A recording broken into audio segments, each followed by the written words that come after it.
जम्मू में जेडीए की कार्रवाई घिरी सवालों के घेरे में, पीड़ितों ने जोरदार प्रदर्शन कर जताया रोष, जमीन पर मालिकाना हक जता रहे कुछ लोग।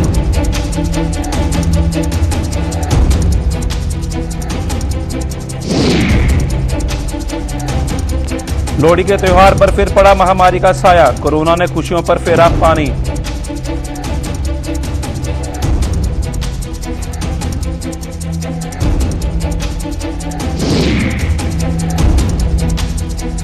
जम्मू कश्मीर पुलिस लड़ रही 2 मोर्चों पर लड़ाई, अब दोबारा कोरोना योद्धा की निभानी पड़ रही जिम्मेदारी, बहसबाजी करने से भी बाज नहीं आ रहे लोग।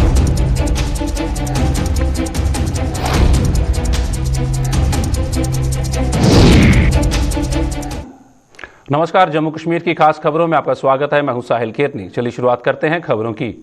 जम्मू डेवलपमेंट अथॉरिटी द्वारा मंगलवार को जम्मू के रूपनगर इलाके में किए गए कुछ निर्माणों को ध्वस्त करने का मामला तूल पकड़ता जा रहा है। जेडीए ने जिन लोगों के मकानों पर बुलडोजर चलाया था, उन्होंने इस कार्रवाई को सरासर गैर कानूनी करार देते हुए आज यहां सड़क मार्ग बंद कर जोरदार प्रदर्शन किया। वहीं दूसरी ओर जिस जमीन पर हुए निर्माण ध्वस्त किए गए थे, उस पर कुछ लोगों ने मालिकाना हक जताते हुए आरोप लगाया है कि उस पर अवैध कब्जा किया गया था। आइए आपको बताते हैं कि क्या कहना है दोनों पक्षों का। 2014 में ड्रॉ निकला, प्लॉट हमें मिल गए, अलॉट हो गए, हमें हमने पैसे दे दिए, रजिस्ट्री 2015 में हमारे नाम पे रजिस्ट्री हो गई और 2015 में हमें पोजीशन लेटरें भी इशू हो गई। सर, जब हम जमीन पे वहाँ पे लैंड पे जाते हैं तो जेडीए वाला बोलते हैं कि वहाँ के किसी पार्टी ने स्टे लिया हुआ है। सैफ अली नाम की कोई एक आदमी है, उसने जेडीए की रूपनगर में सेक्टर नंबर 6 न्यू में 100 कनाल जेडीए लैंड पे स्टे लिया हुआ है। फिर बाद में वो 55 कनाल पे बोलते हैं, हमें बोलते हैं कि 1-2 महीने में आपको फिजिकल पोजीशंस दे दी जाएंगी। पर साहब हम एक बार जाते हैं, 2 बार आ जाओ कल आओ करते करते हमें 6 साल निकल गए हैं सर। 6 साल बाद हम भी पार्टी बने कोर्ट में सर। 16 दिसंबर 2021 को वो स्टे डिसमिस कर दिया है हाई कोर्ट की डबल बेंच में। सो उसके बाद हम जेडीए में किए हैं, जो जेडीए वीसी साहब हैं मगोत्रा जी, पंकज मगोत्रा जी, उनसे हमने बात की। उन्होंने बोला कि हम जल्दी ड्राइव चलाएंगे, जगह खाली करवाओगे तो फिजिकल पोजीशन दे देंगे। हमारी बात राहुल लंगर जी से हुई, लंगर जी ने अच्छा किया सर। डीसी साहब डिपकॉम साहब से, राघव लंगर जी से sir, DC Jammu additional DC साहब ने, सर एलजी साहब ने भी अच्छी सपोर्ट की। सर वो कल जो ड्राइव चला रहे थे वहाँ पे खाली करवाने के लिए, इन्होंने सुबह ड्राइव चलाई है तो ड्राइव 12 बजे तक तो ड्राइव चलती रही है।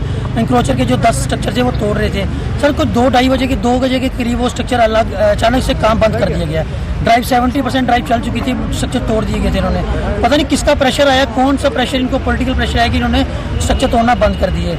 सर हम एलजी से साहब से रिक्वेस्ट करते हैं कि जल्दी से जल्दी वो जमीन खाली करवाई जाए, स्ट्रक्चर डिमोलिश करवाई जाए और हमें जल्दी से जल्दी फिजिकल पोजीशन दी जाए।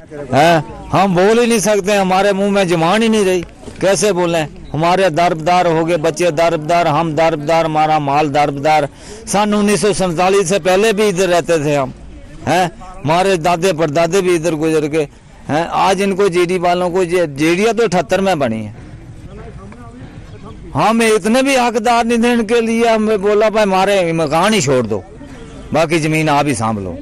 इन्होंने जनाब बड़ी बेइंसाफी की हमारे साथ, बड़ी बेइंसाफी की हमारे साथ, कोई इंसाफ नहीं किया। हमें बहुत किया। अभी हमारे 2 स्टे चल रहे हैं कोर्ट में, 2 स्टे अभी चल रहे हैं। हमें उनको दिखाया, कोई किसी ने हमारा स्टे नहीं माना, उन्होंने बिल्कुल तोड़ दिया। हमारे 2 बंदे ले गए, पुलिस थाने गए थे कल, वो स्टे दसने के लिए भाई हमारा उधर स्टे चल रहा है कोर्ट में, उधर हमारे नहीं आना। वो दोनों बंदे हमारे इन्होंने गिरफ्तार कर लिए उधर ही पुलिस वालों ने। वो उस वक्त उन्होंने छोड़ा जिस वक्त तोड़ फोड़ दिया उन्होंने सब कुछ। कल यानी गुरुवार को मनाए जाने वाले लोहड़ी के त्योहार का काउंटडाउन शुरू हो चुका है। उत्तर भारत का यह प्रमुख त्योहार हालांकि इस बार भी कोरोना के काले साए के तले मनाया जाएगा और जो धूमधाम कोरोना के वजूद में आने से पहले देखी जाती थी, वैसी इस बार नहीं देखी जा रही। त्योहार की परंपरा का निर्वाह करने के लिए लोगों ने आज खरीदारी की और बाजारों में रश भी नहीं देखा गया। मनाया जा रहा है, सब मनाते हैं, लेकिन इस बार थोड़ी 2 साल से समस्या बन गई है। कोविड के कारण लोग जो है बाहर कम निकलते हैं, लेकिन हम भी चाहते हैं कि ये जो त्योहार है बड़ी खुशी से मनाया जाए। और ये त्योहार मौसम चेंज करने के कारण, मौसम चेंज होता है तो लोग आपस में इकट्ठे होते हैं, खुशियाँ बांटते हैं, नफली बांटते हैं, रेवड़ियाँ मानते हैं, सबको खुशी मनाते हैं, घर घर जाके बधाइयाँ देते हैं। तो हम माता से ये प्रार्थना करेंगे, ये माता रानी ये त्योहार खुशियाँ लेके आए। और जो लोग नई शादियाँ होती हैं तो वो त्योहार मनाते हैं, रात को लोहड़ी बालते हैं, जलाते हैं और जो खुशियाँ मनाते हैं। बाहर कम निकलें ताकि ये कोविड की समस्या थोड़ी दूर हो और मास्क पहन के जी रहे, जहाँ भी जाए मास्क पहने। वो खरीदारी करने आए हैं, ये खुशी के लिए खुशी मनाते हैं लोगों को जिनकी शादियां हैं हो गई हैं, जिनका ये बच्चा पैदा हो गया, ये इस हर मजहब के लोग ये त्योहार मनाते हैं। लोहड़ी इसलिए भी मनाई जाती है, सर्दियां कम होती हैं, गर्मियां शुरू होती है और फसल भी बोना शुरू होता है, इसीलिए लोहड़ी मनाई जाती है। जम्मू कश्मीर पुलिस को अब फिर से 2 मोर्चों पर अपनी जिम्मेदारी निभानी पड़ रही है। कोरोना महामारी की 2 लहरों के दौरान जम्मू कश्मीर पुलिस ने अपने फर्ज को जैसे अंजाम दिया था उसे आज तक लोग नहीं भुला पाए हैं और अब दोबारा तीसरी लहर के जोर पकड़ते ही पुलिस को कानून व्यवस्था बनाए रखने के साथ साथ उन लोगों के साथ माथाचप्पी करनी पड़ रही है जो आने वाले खतरे को नहीं भांप पाए हैं। जम्मू की सड़कों पर तैनात नाकों पर जहां पुलिस चौकसी बरत रही है, वहीं बिना मास्क के सड़कों पर घूमने वाले लोगों के खिलाफ भी उसे सख्ती बरतनी पड़ रही है। नाकों और चौक चौराहों पर ऐसे दृश्य अब आम देखे जा रहे हैं, जहां पुलिस बिना मास्क के घरों से निकले लोगों के चालान काटने के अलावा उन्हें समझा भी रही है। हालांकि इसे भी विडंबना ही कहा जाएगा कि मास्क ना पहनने वाले कुछ लोग पुलिस कर्मियों के साथ बहसबाजी भी करने से बाज नहीं आते रहे। हमारा मानना है कि ऐसे लोगों को हवालात की सैर करवाने का कोई प्रावधान होना चाहिए ताकि इनकी अकल ठिकाने लगाई जा सके। पुलिस जो चालान काट रही है कोई गलत नहीं कर रही है, ये हमारे लिए ही वो फ़ायदेमंद है। अगर हम मास्क पहनेंगे तो कोविड के बचने के लिए, जैसे कि आप देख रहे हो कि कोविड का नया वेरिएंट ओमिक्रॉन जो सामने आ रहा है, ये काफ़ी मतलब कि काफ़ी डेंजरस है और मतलब अगर मास्क नहीं पहनेंगे ये तो बिल्कुल ही मतलब हमारी मतलब हेल्थ को ख़राब कर देगा। तो यही है कि पुलिस का जो चालान काट रही है ये कोई गलत नहीं है, हमारे लिए ही काट रही है। तो सबको मास्क पहनना चाहिए और मास्क पहने और सेफ रहें। साथ में वो घर में कोविड लेके जाएंगे और बाकी अपनी फैमिली को भी कोविड करवाएंगे। तो इससे अच्छा है कि मास्क पहने और जो पुलिस चालान कट रही है उससे भी बचें और कोविड से भी बचें। जम्मू पुलिस जो प्रशासन में हरकत आई है ये बहुत अच्छा कार्य है। जैसे कि कल उन्होंने 1500 चालान किए जो विदाउट मास्क शहर के अंदर घूम रहे थे और आप देखते हैं कि जैसे कोरोना हालात दिन से दिन कल 1000 केस आए जम्मू कश्मीर में और वैसे ही अगर हम बिना मास्क घूमेंगे, अवेयरनेस नहीं होगी तो एक दूसरे को कोरोना फैलेगा ही, वो रुकेगा नहीं। जब तक हम 2 गज की दूरी और मास्क है ज़रूरी, ये हम नहीं करेंगे तब तक कोरोना हटने वाला नहीं है। मैं लोगों को ये हिदायत देना चाहूँगा कि जब आप घर से बाहर निकलें तब ज़रूरी काम हो तभी घर से बाहर आएँ और 2 गज की दूरी और मास्क जरूर लगा के रखें और अपने बच्चों को वेयर करें। जम्मू कश्मीर बैंक की बिश्ना ब्रांच में तैनात एक मुलाजिम के कोविड पॉजिटिव पाए जाने से वहां हड़कंप मच गया। आनन फानन में बैंक के अन्य मुलाजिमों को भी रैपिड जांच की गई, लेकिन गनीमत यह रही कि इनमें से अन्य कोई भी कोविड पॉजिटिव नहीं पाया गया। स्वास्थ्य विभाग द्वारा अब बिश्ना के अन्य बैंकों और सरकारी कार्यालयों में भी रैपिड जांच की मुहिम चलाई जा रही है।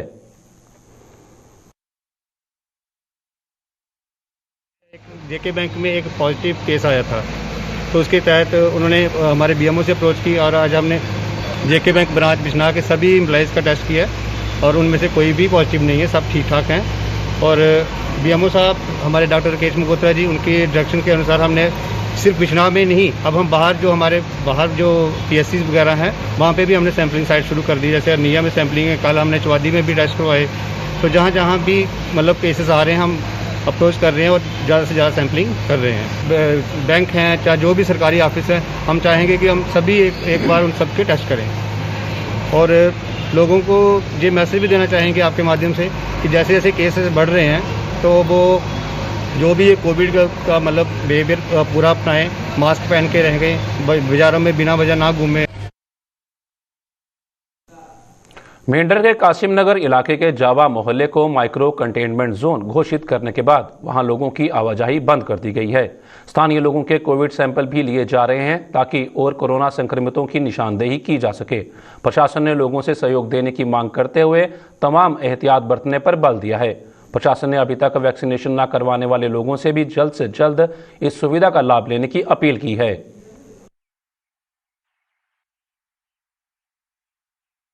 माइक्रो कंटेनमेंट जोन में जैसे आपको पता है कि वहाँ पे लोगों की आवाजाही को बिल्कुल हमने बंद की हुई है। वहाँ पे जो कंसीना वायर्स हैं और मैजिस्ट्रेट 24/7 बैठे हुए हैं।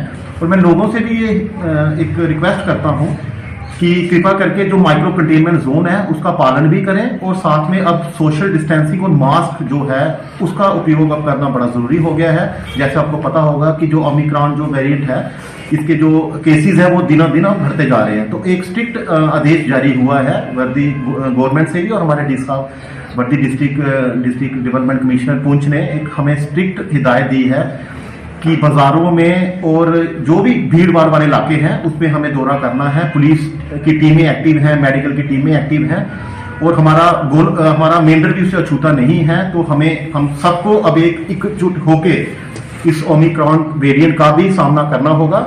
और मैं अपील करता हूं हमारे शहरवासियों से, हमारे पूरे मेंढर तहसील के लोगों के, पूरे अवाम के, कि हमें कोऑपरेट करें, एडमिनिस्ट्रेशन को कोऑपरेट करें, पुलिस को कोऑपरेट करें, क्योंकि अब ये इसका जो असर है वो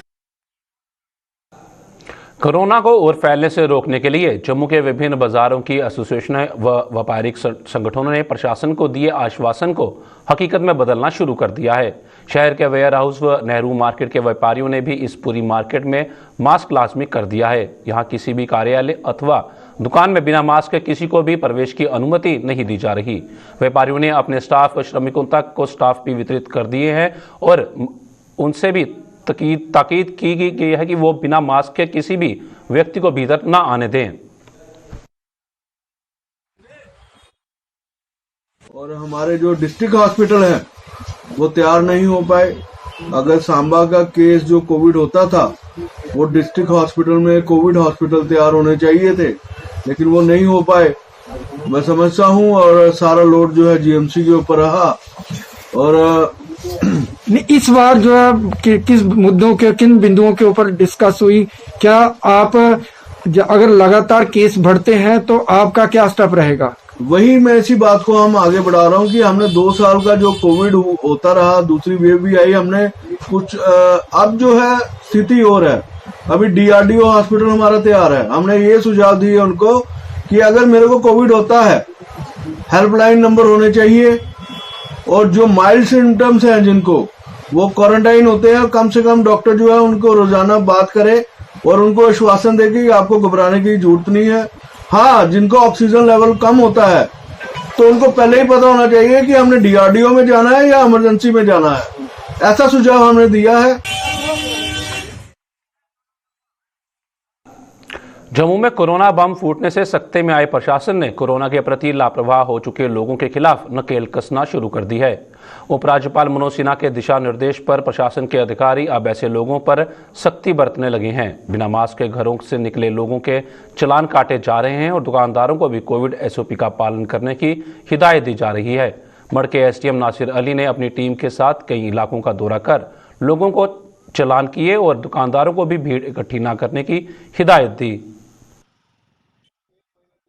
आज के दिन जो डिविजनल एडमिनिस्ट्रेशन मड़ है, हमने पहले संग्रामपुर का जो मार्केट एरिया है वहाँ की चेकिंग की, उसके बाद मड़ के एरिया की चेकिंग की। अब हम यहाँ इस टाइम हम गजनसू एरिया में हैं। हम यही सबसे रिक्वेस्ट कर रहे हैं, हर एक दुकान पे जाके हर एक जो लोग चल रहे हैं मास्क पहने, बिना ज़रूरत घरों से बाहर ना निकलें, जितने भी एसओपीज़ हैं कोविड रिलेटेड उनका पालन करें। हम इन जो मेटाडोर ड्राइवर्स वगैरह इनको भी समझा रहे हैं। काफ़ी आज के दिन में हमने चालान भी किए हैं, जो वायलेटर्स थे उनके खिलाफ हमने चालान भी किए। ओवरऑल हमारी यही विनती है, हमारी यही रिक्वेस्ट है पूरी मड़ की जनता से कि जो कोविड की एसओपीज़ हैं उनका पालन करें। यही एक रास्ता है कि हम इसकी जो थर्ड वेव है उससे बच पाएँ, इससे बाहर निकल के आएँ। कठुआ में जम्मू पठानकोट हाईवे पर आज हुए सड़क हादसे में कोरियर कंपनी के एक मुलाजिम की दर्दनाक मौत हो गई है। यह हादसा पल्ली मोड़ इलाके में तब पेश आया जब एक बाइक पर सवार होकर जा रहे इस युवक को एक टैंकर ने रोन डाला। इस हादसे को अंजाम देने के बाद टैंकर चालक गाड़ी को मौके पर छोड़कर फरार हो गया। इसकी सूचना मिलते ही पुलिस मौके पर पहुंची और शव को पोस्टमार्टम के लिए अस्पताल पहुंचाया। मृतक की पहचान राजेश निवासी गांव दन्ना के रूप में की गई है।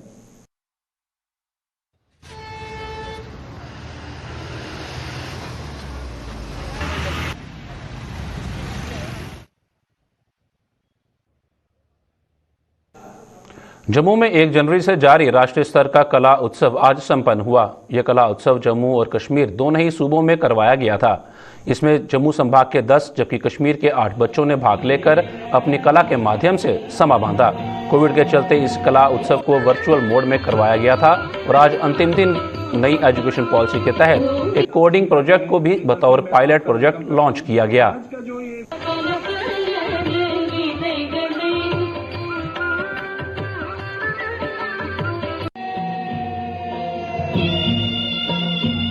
बच्चे जो है वो जिन्होंने पहली पोजीशन हासिल की उसमें से 10 जम्मू के थे और 8 कश्मीर के थे।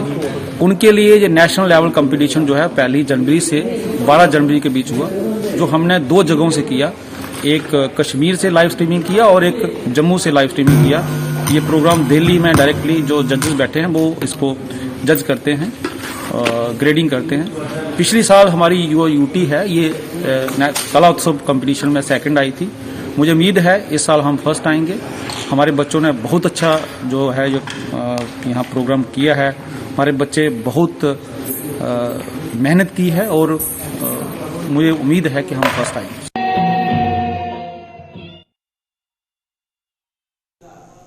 सुवर्णकोट में आज ब्लॉक दिवस का आयोजन किया गया, जिसकी अध्यक्षता पुंछ के डीसी इंद्रजीत ने की। इस ब्लॉक दिवस के सुवर्णकोट के तमाम जनप्रतिनिधियों ने भाग लेते हुए अपने अपने मसाइल रखे और इन्हें जल्द से जल्द हल करने की जरूरत पर बल दिया। दरअसल पिछले दिनों हुई बारिश व बर्फबारी से कई इलाकों में बिजली पानी जैसी बुनियादी सुविधाएं की सप्लाई ठप होकर रह गई है।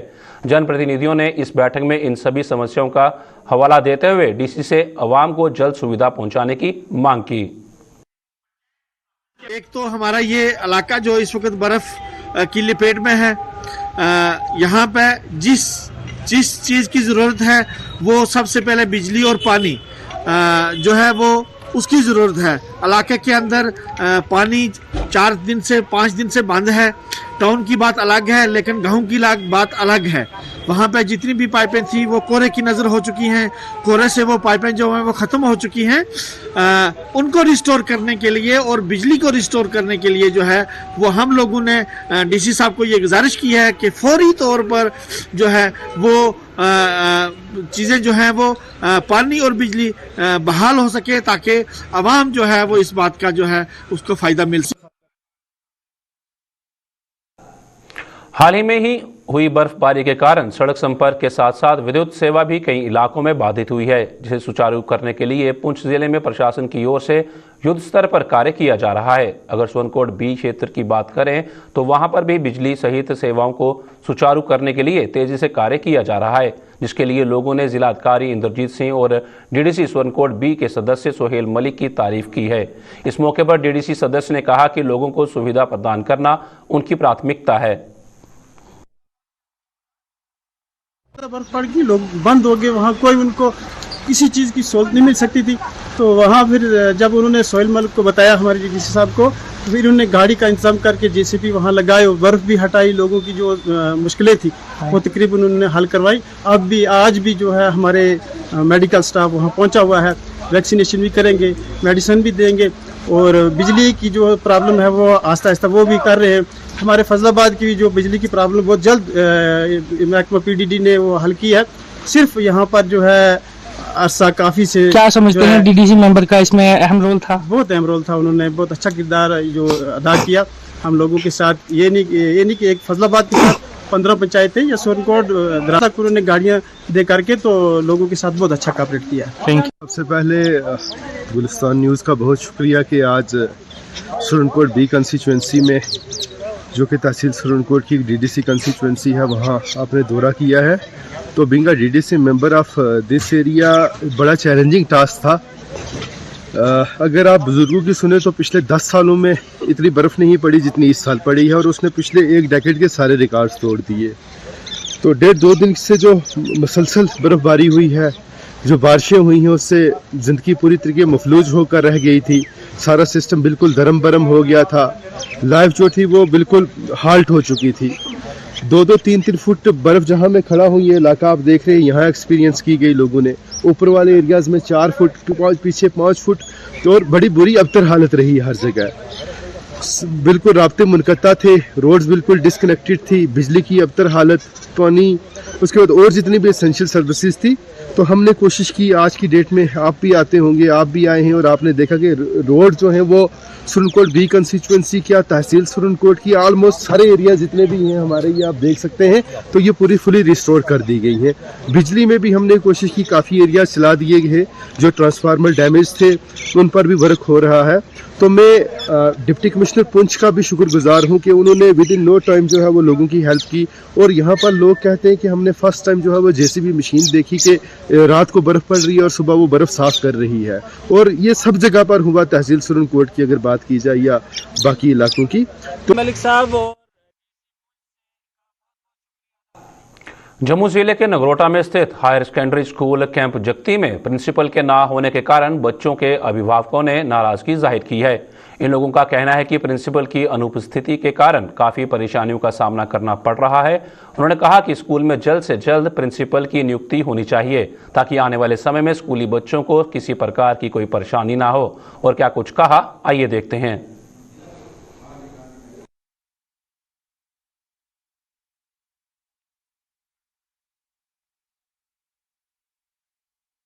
आज हम यहाँ पर जो आपके माध्यम से सरकार से गुजारिश कर रहे हैं, हम कश्मीरी पंडित, हमारे पास खासकर जगती कॉलोनी इस समय एक वो जगह है कि जहाँ पर कश्मीरी पंडितों का एक फेस है। चूँकि हमारे बच्चे यहाँ पर इस हायर सेकेंडरी में पढ़ते हैं, हमारी आपसे निवेदन है, सरकार से निवेदन है कि यहाँ पर जो एक प्रिंसिपल दिया जाए। चूँकि जिनको आज 6 महीने हो गए जो रिटायर हो चुके हैं, उसके बदले अभी तक जो है यहाँ पर प्रिंसिपल साहब नहीं आए, चूँकि उससे हमें जो है काफ़ी नुकसान हो रहा है। अभी आज आप देख सकते हैं जो अंदर का जो काम है, खासकर जो गवर्नमेंट हायर सेकेंडरी स्कूल जगती में जो परेशानी है वो आपने अभी देखा ही होगा अंदर किस तरीके की क्या पोजीशन है। लेकिन इसके साथ साथ ही जो जैसे अभी एक फौजी होते हैं, जब तक ना उनके ऊपर एक कर्नल होता है, जब तक ना उनके ऊपर एक ब्रिगेडियर होते हैं, तब तक जो है कि वो सही ढंग से काम नहीं कर पा रहे हैं, क्योंकि कई सारी समस्या आ रही है। ऊपर से हम सरकार से मतलब बार बार यही चीज़ कह रहे हैं कि यहाँ पर जो हम खाली हमारे पास एक ही चीज़ है, वो है विद्या। जब हम इस विद्या को भी जो है प्रॉपर तरीके से नहीं पढ़ रहे हैं, फिर मुझे लगता है कि हमारा जीना ही बेकार है। क्योंकि हमारे पास अगर आज कोई पूंजी है तो वो खाली बच्चे हैं। आपके माध्यम से सरकार से बार बार हम यही कह रहे हैं कि यहाँ पर एक प्रिंसिपल दिया जाए जिससे हमारे बच्चों को जो है इस समय कोई परेशानी नहीं होगी। जी, एक और बात मैं आपके माध्यम से सुनाना चाहता हूँ अपने एलजी साहब से। यहाँ पर क्या है, बहुत बड़ी एक समस्या है। जितने भी हमारे पास स्टाफ आते हैं, अव्वल तो पूरा स्टाफ आज तक कभी आया नहीं है। जैसे पीछे जो है 11 टीचरों को यहाँ पर सैंक्शन किया गया, उसमें जो मात्र 7 ही आए, बाकी पता ही नहीं वो कहाँ गए। उसके बाद क्या होता है सर, अभी जैसे यहाँ पर कोई स्टाफ है आज के डेट में, उसको 6 साल 7 साल हो गए। अब जो नए आ रहे हैं वो इसलिए भी नहीं आना चाहते हैं, वो ऊपर से कोई सेटिंग शूटिंग करके जो है अपना वही रफा दफा करते हैं। वो यहाँ पर नहीं आना चाहते हैं क्योंकि उनको पता है कि यहाँ पर जो है ज़्यादा टाइम लेते हैं। क्योंकि ऐसा हम भी मानते हैं, जो सिटी से आते हैं, दूसरे साइड से आते हैं, उनको दूर पड़ता है, इसमें हम नहीं कहेंगे। लेकिन इसमें एज ए टर्न वाइज होना चाहता है, 2 साल 3 साल की जो गैप होनी चाहिए, उसके बाद जो है अगले स्टाफ को मौका देना चाहिए।